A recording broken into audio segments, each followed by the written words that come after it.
Okay, we'll call this meeting to order. First thing on the agenda is the election of chair and vice chair. Before I do that, turn the chair over to Owen. I'd like to introduce Owen Jaggard. Would you, he's the newest member. Would you tell us a little bit about yourself?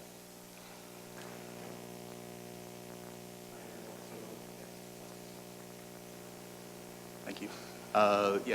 My name's Owen Jaggard. I am the new recording secretary for the committee. I've been working for the county for 3 years now in a couple different roles. I'm happy to be here and work with the committee.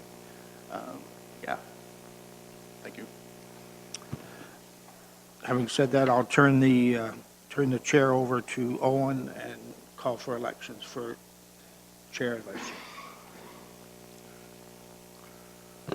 So to briefly review elections procedures here, first we'll have a nomination period. So we'll open up nominations. Following that, we will vote on each nominee with a show of hands vote in the order of their nomination. So with that, I'll open up nominations. Does anyone have a nomination for the chair of the board? Owen, I'd like to nominate Dennis Trevally for the chair. Okay, so Dennis Trevally is nominated. Is there any further nominations?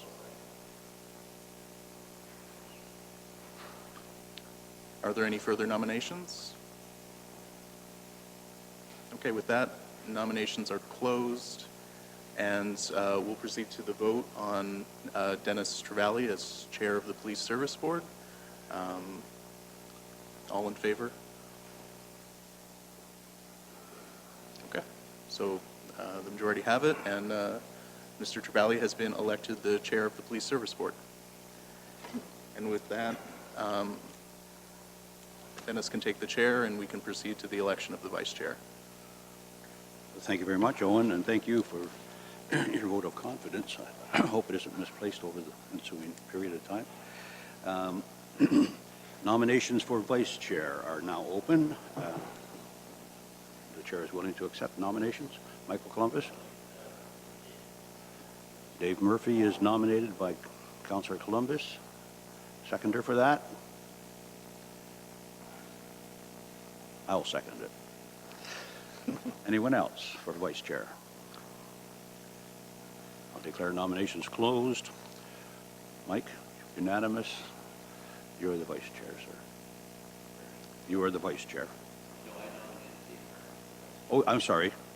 You're correct. David Murphy is the vice chair. Sorry about that. Had something in my head that wouldn't go away, I guess. Maybe it was a recorded vote that Mike always asks No, for. thank you. Okay, before we get to the formal agenda, and you stay where you are, David. Okay. Please. I just want to make a few comments. And the first comment I want to make is certainly to thank you again. Although I suspect it's more of who we can get rather than who's the best one around this table, because all of you are more than capable and informed on the issues. What is going to keep us busy over the next period of time is going to be, of course, a review of the contract, which expires at the end of this year. And that's the contract for service with the OPP. And we're going to have to engage ourselves on that issue along with County Council to find out what their priorities and wishes are going to be heading into the new period of contract with our police services.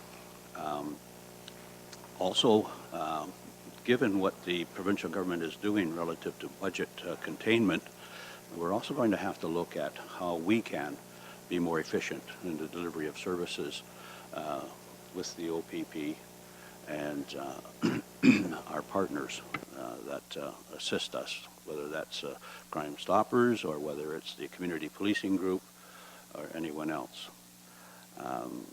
Certainly I'll be looking for the support of this committee to engage the Ontario Association of Police Services Boards in some issues relative to containment of costs. And we shouldn't kid ourselves. The OPP have a budget, and that's approved by the province, as are all the salaries and benefits. We don't have a role to play in that, and that's been stated many times. As some of you will know, I was deeply engaged in a review of police services when I was the past mayor, resulting in the current billing process that we have. But while Norfolk County did receive quite a large benefit from that discussion, over the past 5-6 years, we are now back basically where we were then. So where we can focus our attention is going to be on calls for service. And I've spoken very briefly with the inspector on this when we had an informal meeting at an engagement that we were at. And certainly I would hope that he would agree that calls for service, which Norfolk County has billed 3.3% of the total across Ontario, that if we can engage ourselves and the other users of the OPP as police services, perhaps we can make a dent in those calls for service. Most particularly, I want to engage the rural communities across Ontario as much as I can on false alarms. We know that false alarms, burglar alarms particularly, are in the high 90s as being false. And so I do have some ideas that I want to pursue on that issue. And if we can stop the false alarms or cut into the false alarms, that may result across Ontario a diminishment of the calls for service.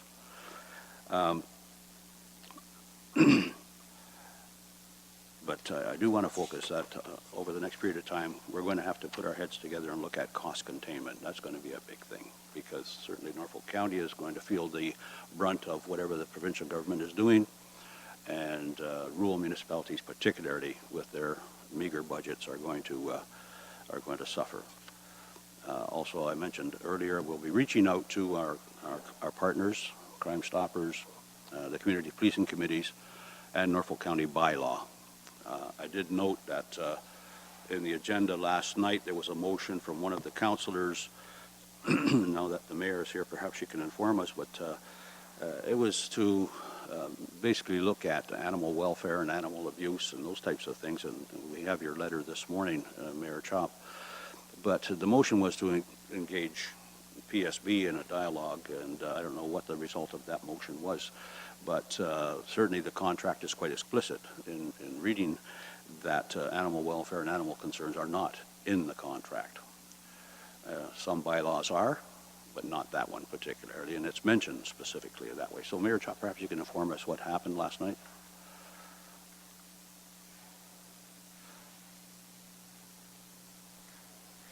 It was it was modified somewhat from the original motion that was put forward. It wasn't as kind of I don't know what the word is, as stringent. It was to more start a dialogue. There was concerns where if we pursued it too much at this point, that it would sort of be, a good out for the province, as opposed to, they're really the ones that need to take the responsibility at this point. So I think that we do need to start having a conversation about it, because what happens when that situation does arise right now. But in terms of actually putting a plan into place, I think we want to wait and see what the government's going to do.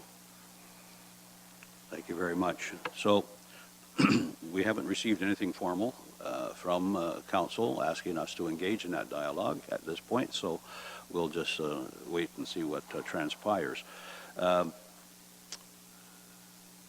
The other thing I wanted to mention, and I talked briefly with Owen about this, and that's most recently the government has passed a new revised Police Services Act, and so we need to look at what the previous act said and what the new act says, and how it may impact the activities of this board, and take that upon ourselves to make sure that we remain within the confines of the new act and its implications. And certainly our friend Google will inform us to a large degree, and I've done that research, but I implore each of you and Owen to provide us with that with that research, and we'll see where we go from there. So the other thing I wanted to mention about the contract too is, and I don't know if this has been done, and I'm sure that Councillor Columbus can inform us more than the mayor because she hasn't been here as long as Councillor Columbus, but certainly there was supposed to be an annual review of what bylaws would be covered under the OPP contract. Has that ever been done, Mike? Do you know?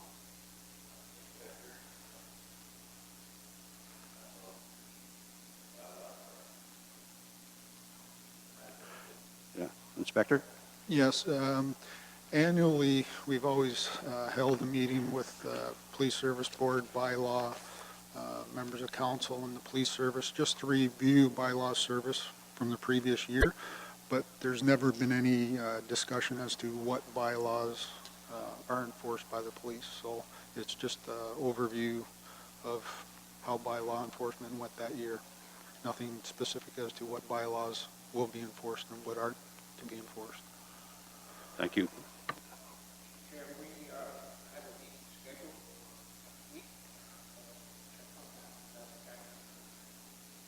Great. Thank you very much. I look forward to that. Without any further ado, we'll move on to the agenda, and I ask if there are any disclosures of pecuniary interest, and if so, the general nature thereof. Seeing none, we go to the ceremonial activities, item number 3, and I'll turn that back over to David Murphy, and that's a donation to our Crime Stoppers.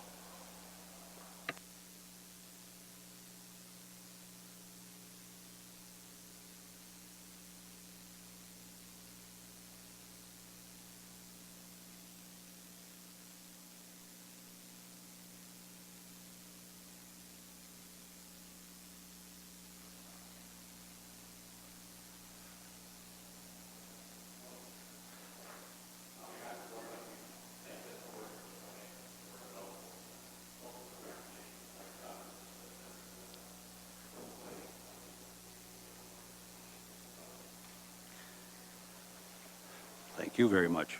Then that takes us to presentations and deputations, item number 4 on the agenda. And we have one item today, and that's Friday 13th, policing enforcement at Kinsman Park Campgrounds.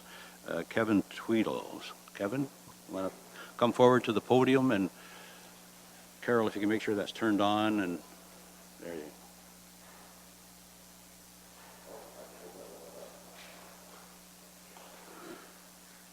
Hi, Kevin Tweedle. Appreciate you guys seeing me today, or you folks seeing me today, to be correct.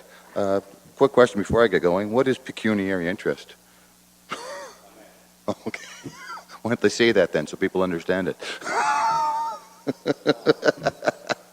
Thank you for that. I was just sitting there going, what the heck's he talking about? So, anyways, my issue that I would like to bring forth and hopefully see somebody pay attention to is as it says here, policing, it says enforcement at Kinsman Park Campgrounds. I believe the address is 95 Hamilton Plank Road. It's right at the end of Don John. Anyone that's been through Port Dover is familiar with where Kinsman Park is, I believe.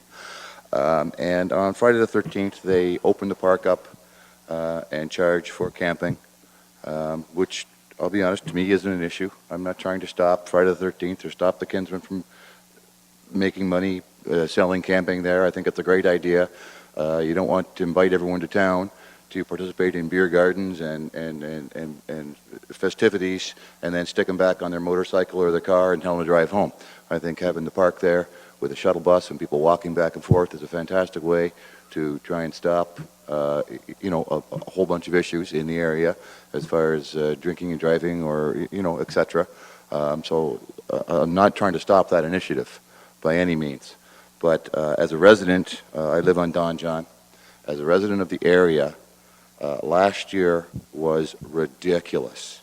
You had these people, and I use that term loosely, in the park that chose to take turns revving their motorcycle engines as loud as they could. You'd hear one would do it, and then 10 minutes later at the other end of the park, someone else would do it. There's 3 or 4 of them. You could recognize the same sound, just like somebody's voice. You go, oh, that's the same bike that was revving an hour ago. And they would take turns revving their motorcycles up for a minute, 45 seconds, whatever it was, and just disrupting the entire community. went on till 5:30 in the morning. Absolutely, absolutely 100% and every bit of 100% unacceptable. Anyone who thinks that is acceptable is a moron, which is exactly what those people in that park are. Okay? I went over there, tried to get the people at the gate to do something about it. They called security on me because I was the problem. Because I was mad. I will admit it. I was mad. And I should have been mad. Everybody should be mad. I called 911. They told me, it's Friday the 13th. What do you expect? That's what I was told. Unacceptable answer. Sorry. What I expected and what I told them on the phone was, you've got 5,000 police officers in town today. Send 10 of them to the park. So they walk around the park. You're going to have people camping in that park. They need to behave. They're not smart enough or mature enough to behave on their own. They need to be policed to make them behave. So we need a permanent, all-night police presence, uniformed officers in that park, and they don't need to be there for show. They need to act, because once they impound 3 motorcycles and arrest 3 people, the rest of the morons are going to fall in line. My opinion. But something needs to be done. It is completely unacceptable, and that's the issue. Thank you. Thank you very much, Mr. Tweedle. And Inspector, you want to make a comment on this issue? Thank you, Mr. Tweedle, for coming forward for your deputation today. I do appreciate that. Okay. As we know, Kinsman Park, it's rented by the Kinsmen. Thought it was owned by the Kinsmen. Pardon me? Thought it was owned by the Kinsmen. No. Well, it's a private facility. They charge money to go in that day, so it's considered a private park. That would be pay duty officers to go in there if they're 24/7 policing. Same as any other private, if it was a beer tent or anything like that. But your concerns will be taken into account for planning for this September. Doesn't sound like they will be. You just passed the buck and said it's pay duty officers. So you have no plans on putting anyone in the park. You just passed the buck.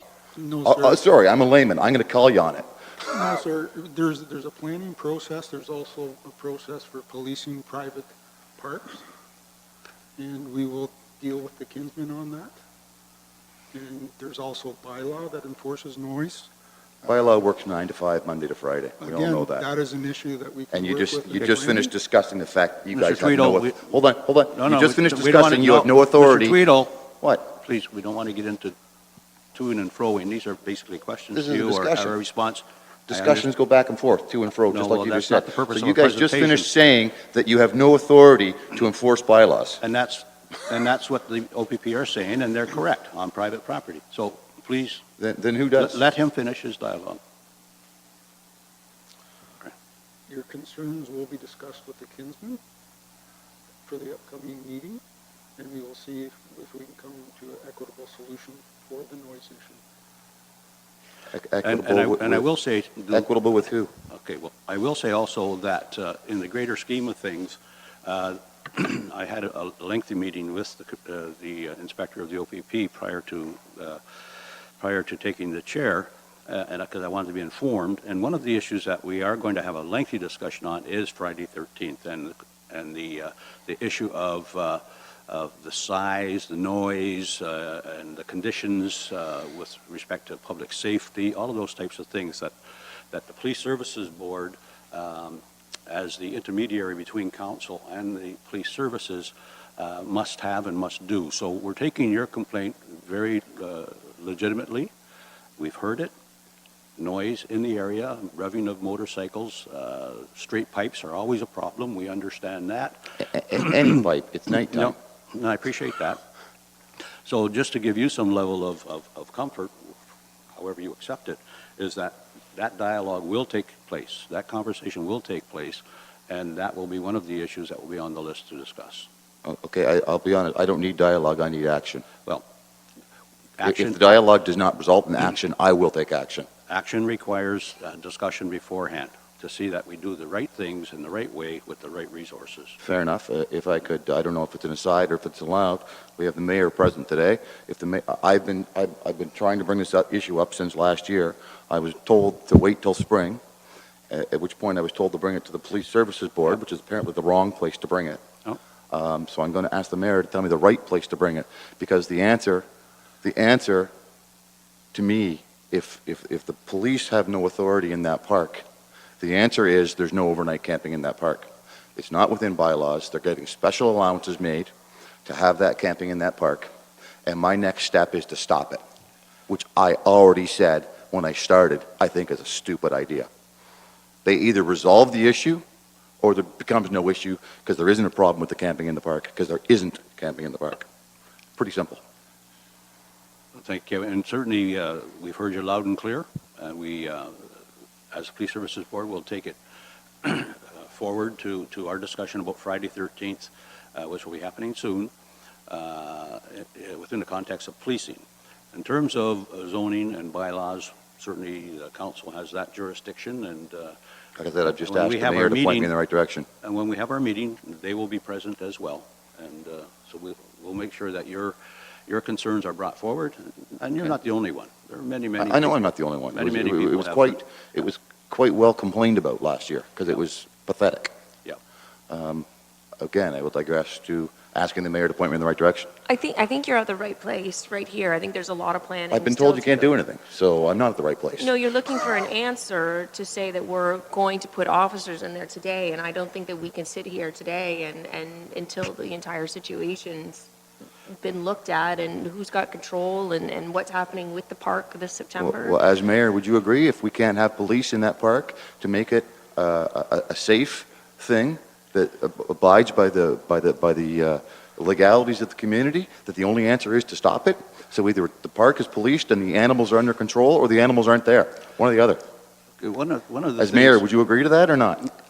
Mr. Tweedle, please. Yes. I've asked a question. I want an answer. Today, the mayor is a member of the Police Services Board, representing council.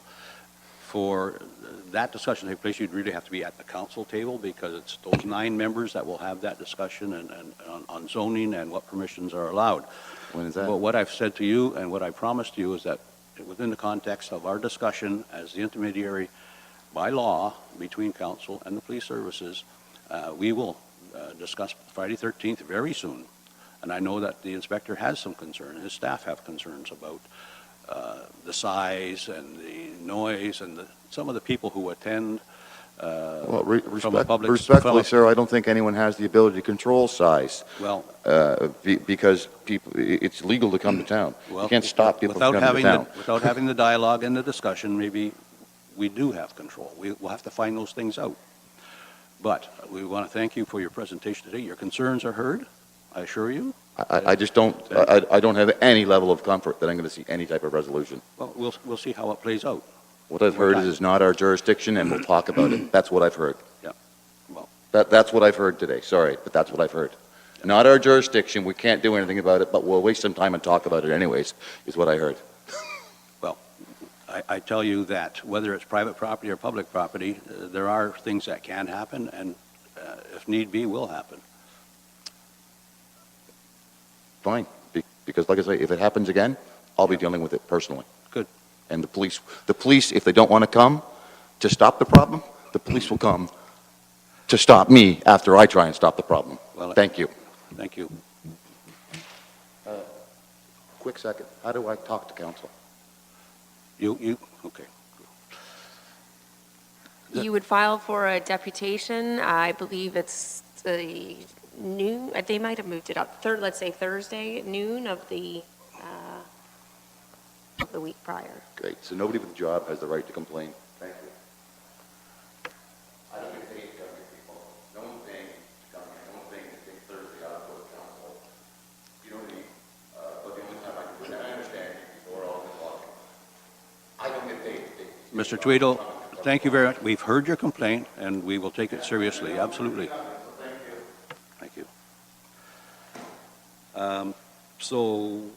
In terms of follow on from that, as mentioned, Friday 13th is coming up in September, And so we are going to need to have a discussion with our partners, the council, OPP, whoever on council is the focal point for planning Friday 13th or organizing Friday 13th. We have to find that out and have this meeting. And Mr. Tweedle is not the only one who in the past has complained about noise and behavior. So in the broader context, we will discuss that. Okay. Thank you. Anything else from people around the table? No? On that issue? No? Thanks, everyone. No. Item 5, approval correction of the Police Services Board minutes, the meeting minutes of March 27th. Any comments, corrections, omissions, additions needed to those minutes?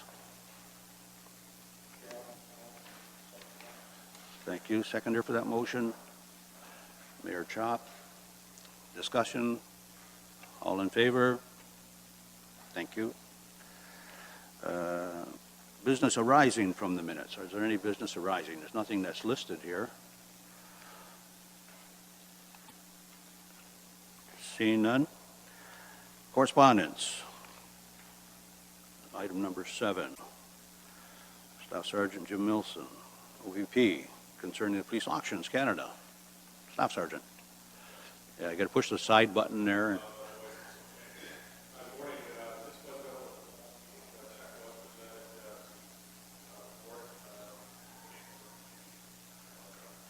Yes, Mr. Chair, we received a check for $1,000 to go into our Police Service Board account. I think the check is, we can look at that out at the end of the meeting, but that has been all taken care of. Okay.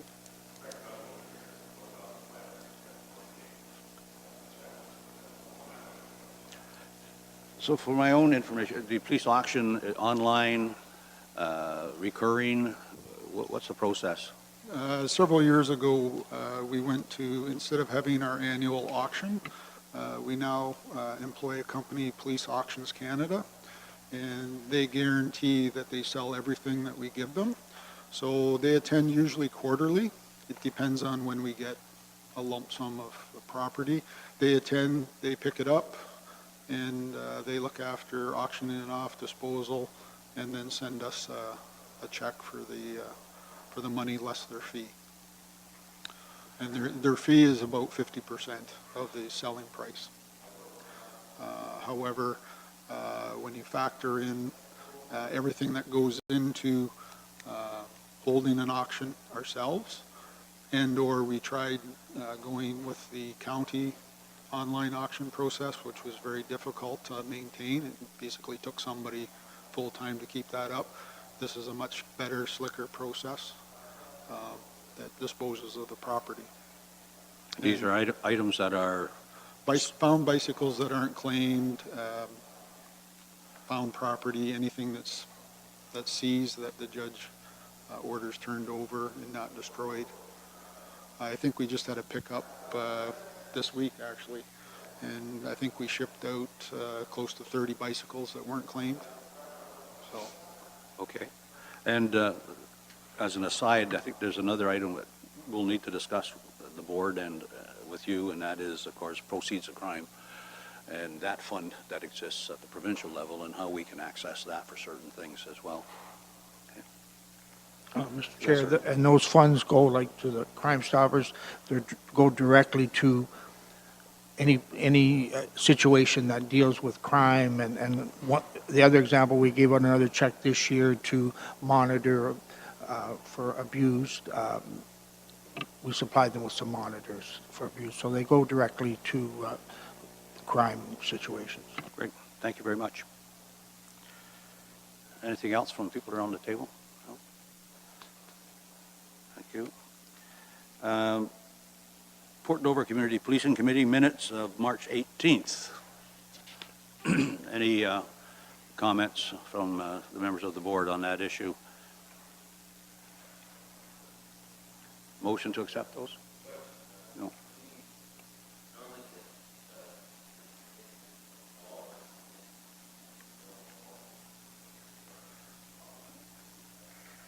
Chair, I can answer that question. Some of them don't always get them in, but we do always get the policing minutes from the chairs that they meet, I think, twice a year. Is it twice a year, Inspector? No, they meet more regularly than that. I think it's quarterly that we meet. 4 times a year? Yeah, Yeah. we get theirs. Sometimes because they're volunteers, the actual area meetings don't always get in, but we do get the chairs meetings. And I understand there's a meeting coming up tomorrow? I don't think that's been scheduled yet. And Okay. Owen actually attends those meetings. I don't know if Owen knows that, but he attends those meetings also. So possibly he can look into that for us. Inspector? I believe it's been deferred to second week of May, May 9th. I'm not 100% sure, but there's some back and forth emails on that. Yeah, I'm not entirely sure on the date, but I'll definitely find that out and circulate it. My position does attend those meetings and records the minutes, and I'll do my best to ensure that everyone is submitting their community policing minutes in the future. Okay, and that's a meeting of the chairs? Yes, I attend the meetings of the chairs. Okay. Yeah. Great. Anything else? If I could offer to that, because my previous position, I was the chair of the Simcoe Community Policing Committee. So the Norfolk County Community Policing Chairs meet every 3 months. So it's usually December, March, June, and September. The chairs themselves, the community policing committees, meet monthly. So just so you know when to anticipate those minutes. Okay. So I was recently copied on an email, maybe from you, David, about one date had been selected and then it was moved, and that they were planning to have one on the 25th, and they haven't had a follow-on from then. Yeah, that was the upcoming chairs meeting, and it was supposed to be, I believe, April 25th, and it's now been put over to, Okay. But it has been put over? That's all I need to know. yeah, it's been put over. I believe it's May the 9th or 10th. Okay. I'll have to double check it. Thank you. Chair, there have been lots of changes, and with Owen, I have a lot of confidence Owen with this thing will just settle into place in due time. Appreciate that. Accept those minutes as information. Councillor Columbus? Member Greentree. Sorry. And then we're into number 8, reports. And then we have the monthly report from the OPP, a lot of statistics in there as well. Inspector, that's yours. Thank you. So the Police Service Board report for March, the month of March. Overtime allotment per the contract, $387,628. Dollars spent to date estimate, $62,513.80, which is 16.13% of our allotment, which is down slightly from where we were in 2018. Auxiliary policing hours for the month of March totaled 384 hours. Crime Stoppers report for the month of March. There have been 148 anonymous tips received this year. Student Crime Stoppers, student bursary applications have been received from secondary schools in Norfolk and Haldimand counties, and the committee is to choose appropriate recipients. The annual breakfast at the Hagersville Secondary School was held on April the 11th. It was well attended. Promotions, presentation, and meetings. Crime Stoppers participated in, presented to, gave promotional items, murder mystery dinner and silent auction, and the Haldimand Police Service Board. Appreciation luncheon was held on April the 18th at D&D's Diner in Jarvis, and it was well attended and well received, and Chair Mr. Tavalli was there as well to represent the Police Service Board. Fundraising, there's a murder mystery and silent auction coming up on May the 2nd at the Jarvis Community Center. Tickets are $90. If anyone hasn't attended, I highly encourage you to go. It's a great night and it's a great fundraising. Shredding event is slated for May the 11th at Staples and Simcoe here, as well as June the 8th at Caledonia Community Center. And the annual golf tournament is slated for August 15th at the Pine Valley Golf Course here in Norfolk. Nationally, they continue to support and participate in issues regarding human trafficking, counterfeit goods, contraband tobacco, and organized crime. And the Ontario Association of Crime Stoppers Training Conference is being hosted by Windsor Essex County Crime Stoppers May 30th to June 2nd. And the Haldeman Norfolk Crime Stoppers hosted the Southwest Zone meeting in April. Staff fashion, not fashion, sorry Jim. Sorry Jim, he's usually on that side. Staff Milson attended that. I don't know if you have any update regarding that or not, but it was held here in Simcoe. And as you're aware with the check presentation, Crime Stoppers is offering a special reward of $1,000 for information relating to charges or arrest of fentanyl drug traffickers, dealers, and or significant seizures. And that initiative is running till May 1st initially. Before you carry on, Inspector, I think it's something of note for media, particularly for the general public to know, and that's about the shredding events. If you're in small business or you have shredding from your personal lives, that shredding on the 11th of May here in Simcoe at Staples parking lot, there's a small fee, $5 I think, to pay I believe it's $5 minimum, a box. but it's donation after that. And then the other one is June the 8th, and that's in Caledonia at the community center. So those are important for the community to know about. Back to you, sir. Locally dedicated hours of overtime for the month of March, there were 761.63 hours municipally and 161.37 provincial hours. The statistics, if we pop over to page 20, we'll come back to the previous pages. So all violent crime, based on a 5-year trend, it was estimated that we could expect between 26 and 38 events. During the reported month, 35 actual events were investigated. Assaults, based on a 5-year trend, it was expected that we could expect between 14 and 22 events. During the month of March, 20 actual events were investigated.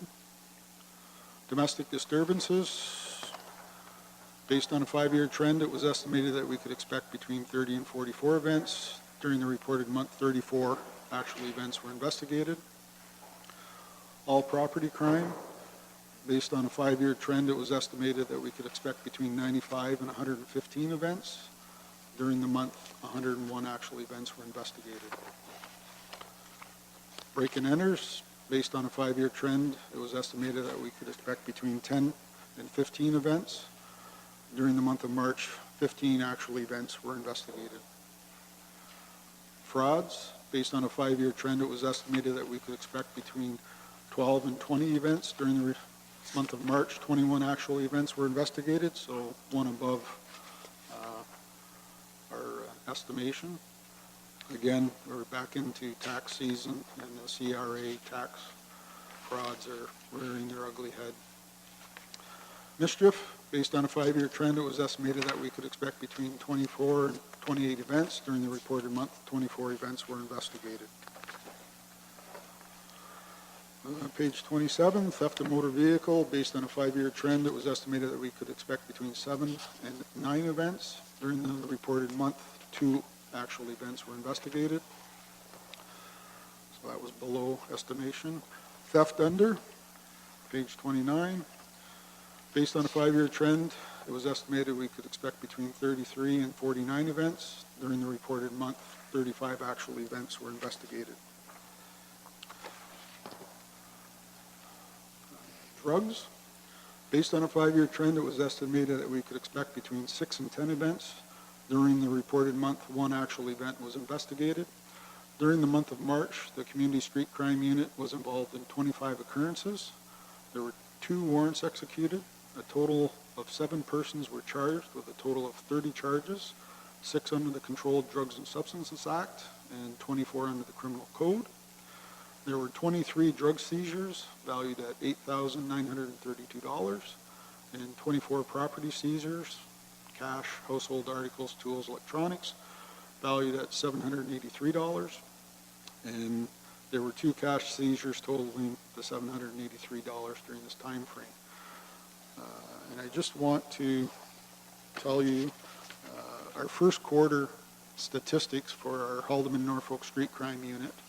So for the county of Norfolk, the Street Crime Unit in the first quarter executed 2 Controlled Drugs and Substance Acts warrants. They executed 11 487 or general search warrants. They executed 1 Feeney warrant, 6 production orders for a total of 20. Charges for the first quarter, they laid 13 charges under the Controlled Drugs and Substances Act for the possession for the purpose. They laid 6 charges under the Controlled Drugs and Substances Act for possession, and they laid 89 criminal code charges. So for a total of 108 charges for the first quarter. Drug seizures for the first quarter, they seized $10,450 worth of fentanyl, $1,600 worth of cocaine, $973 of methamphetamine, for a total value of $13,023. They recovered, seized 4 vehicles, executed 16 arrest warrants, and seized a total of $4,089 worth of cash, and did 2 community presentations during the first quarter. So they're a very busy unit, very effective unit within Norfolk County.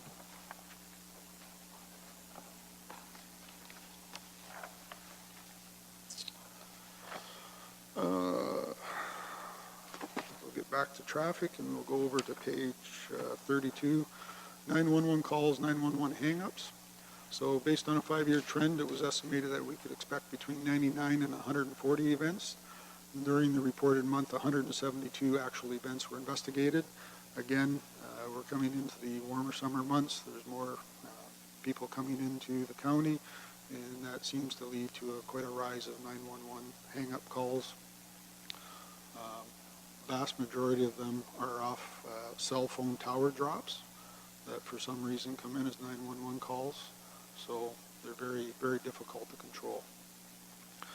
Alarms on page 33, based on a 5-year trend, it was estimated that we could expect between 35 and 66 events. During the month of March, 41 actual events were investigated, so that was right in the middle of our estimation there, which is good. I don't have that broken down. Fair to say the majority of them? The majority of them are false. The vast majority of them are false. If we skip over to page 35, Mental Health Act, based on a 5-year trend, it was estimated that we could expect between 31 and 57 events. During the reported month of March, 44 actual events were investigated. During the month of March, those 41 mental health related calls, officers dedicated 327.25 hours to their investigations, and the average year-to-date time spent per mental health call for service has gone up to 7 hours. We had a few very lengthy occurrences there. Back to page 31, traffic statistics. So collisions, all collision types for March reported within the projected range at 67. All collision types did see a decrease of 5 from March last year, and a year-to-date decrease of 15.4% was observed from the same time frame last year for all collision types. Property damage collisions for March reported within the projected range at 60. Property damage collisions did see a decrease of 2 from March last year, and a year-to-date decrease of 11.2% was observed from the same time frame last year. Non-fatal collisions for March reported within the projected range at 7, and which is a decrease of 2 from March last year, and a year-to-date decrease of 37.1% from the same time frame last year. Analyzing the non-fatal collisions, 7, reviewing them, they ranked as follows. 3 were due to inattentive driving, 2 due to fail to yield right of way, 1 was caused by an animal, and 1 was a pedestrian. And there were no fatal collisions for the month of March. that saw a decrease of 1 or 100% from March last year. And year-to-date, we have a 100% decrease in fatal collisions, so, which is very good. Impaired driving, which is page 34, based on a 5-year trend, it was estimated that we could expect between 3 and 9 events. During the reported month, 9 actual events were investigated. Foot patrol, during the month of March, 353.5 hours of foot patrol was conducted throughout the county. School visits, during the month of March, 48 school visits were conducted by officers, and 1 violent event was investigated at a school during the month of March. For the month of February, there were 581 criminal code and provincial statute charges laid. For the month of March, there were 4 roadside screening tests issued, 8 administrative driver license suspensions issued, 4 3-day driver's license suspensions issued, 24 ride checks, and 15 seatbelt checks. Focus patrols. We have our current cottage watch focus patrol ongoing until May 1st, generated in response to mischief and break-and-enters to seasonal cottages. As of April 16th, officers have dedicated 85.5 hours to this focus patrol, and so far there's only been 1 entry into a camper trailer at the Bacchus Conservation Area. Traffic focus patrol, speeding on Nelson Street in Port Dover, ran from March 29th till April 23rd, yesterday. That was generated in response to a speeding complaint on Nelson Street in Dover. As of April 16th, 3 officers have dedicated 9.25 hours to the focus patrol, with 1 charge being laid, and I'll have the total enforcement at the next meeting since it just closed yesterday. Speeding on Thompson Road in Villanova, focus patrol ran from February 20th to March 29th. It was generated in response to a speeding complaint. As a result, 9 officers dedicated 16 hours to the focus patrol, and 15 charges were laid. And we conducted 1 speed spy study in March on Queen Street in Simcoe, and no problem was observed with speeding on the speed spy.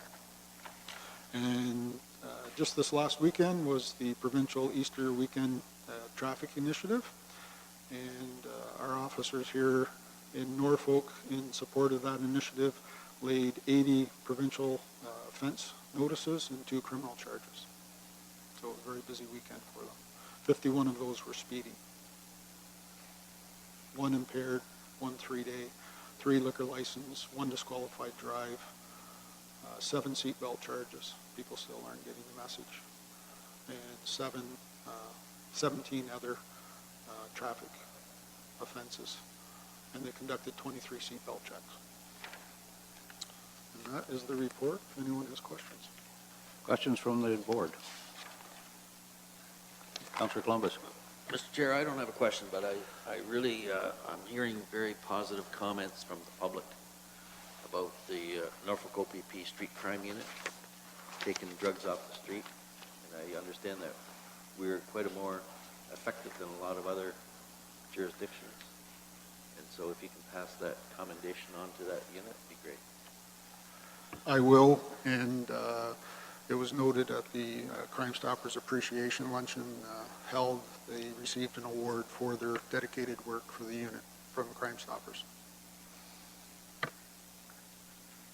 Also, the same type of comment, Mr. Chair, that drove to Kingston last Friday, it came back on Monday, and the OPP presence was very visible on the major highways, and they were doing their jobs, and it makes you feel pretty comfortable when you see as many out as you do.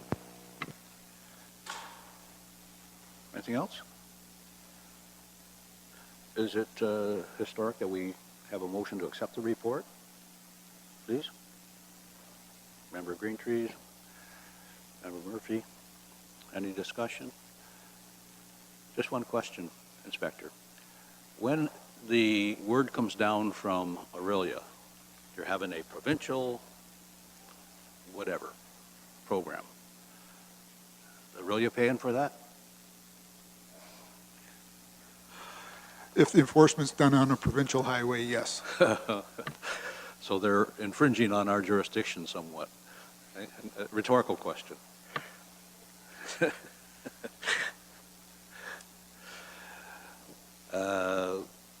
No further discussion, acceptance of the report. Show of hands, please. That's passed. That's carried. Thank you very much. Other business? Is there anything from the members of the board?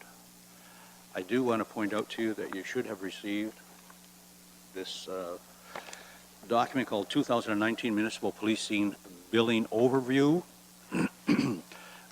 When surfing the net prior to attending this meeting, I found one that was back in 2016, 2017 type of thing. So I inquired with the inspector, and he said, oh, there's a new one, 2019, so you have this in front of you. And it's interesting reading as to the cost per property, and I think the cap comes off this year. So again, we should sturdy ourselves for some sort of a hit. And then the calls for service portion. So there are two aspects to the overall thing, notwithstanding the provincial services part. Yes, sir. I just want to mention, Chair, that should this board want, I can arrange to have someone come down from Municipal Policing Bureau to answer any specific questions, because they're obviously the experts in this information. So if the board so wishes, I know we have some new members and whatnot, I can make that arrangements. Just let me know. I think that would be informative within the context of the discussions that we have relative to the contract. So it would be maybe a joint council PSB meeting of some sort and have that dialogue at that point. Okay. I just want to raise that with you under other business. Anything else from members under other business? No, seeing none. Question period, Monty? Nothing? Okay, thank you. And I don't see any pink paper here, so I guess we're not having a closed session, or are we? We do have a closed session? Okay, historically I look for a pink piece of paper and I think, okay, we're going in camera. So with